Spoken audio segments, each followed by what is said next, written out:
So amo nga tayong mga lods, nagabiyahe kami palakat sa Arakan pato sa Duruluman. Dirigin naman nakita ang na-enjoy kami upad si Sir Jeff, ang amon nga manager sa Kasyalang Lari sa Kidapawan. Yan, nalipay kami kay naka-fly rin kami tag inaot nga makalagaw ang taga-Arakan area, taga-Duruluman, Rojas sa Graciela Gildarinan. Nag-vlog na po na amon nga gwapang kauban sa likod.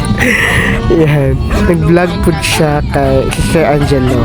Yan, isa naman ka madasigo naman nga po. So dala na kami sa eskwelahan nga kung diin ba magkatudlo si Tia.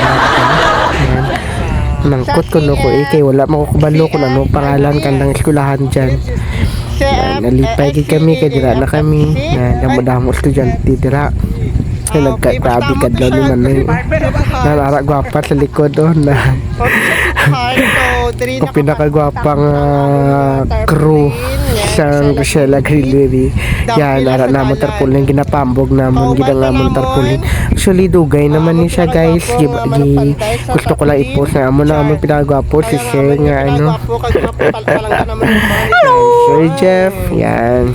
So, inahaot nga makalagaw ng kamo dito sa amon branch sa Kidapawan. Pwede po lang. Agora chegou a hora de descansar a beleza pra amanhã. Pois o sol não vai brilhar sozinho amanhã não, viu? Vou fazer pá.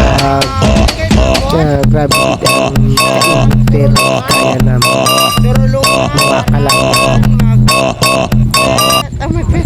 Okay. nalipat. Duruluman, Arakan, President Rojas. Actually guys, grabe akong tangkaso subong gina-enjoy ko lang evening kay para at least may mahimo magkukad siya nga gabi. Why pa ko kabot sa Manisilan. Diba? So amo na namo nabutan guys, and Ang dako-dako kita na baba I bulot hope pa. that you continue para Grabe, sa ang yaw pag-support yan sa amin nilupok nga S lang vlogger. business for this coming 2024 until the end of the world. Ano nga The end pindot-pindot of the naman world. nan. Okay guys, see you, and then magbiyahe na kami palakat sa store namon. Bye! Kaya nyo na.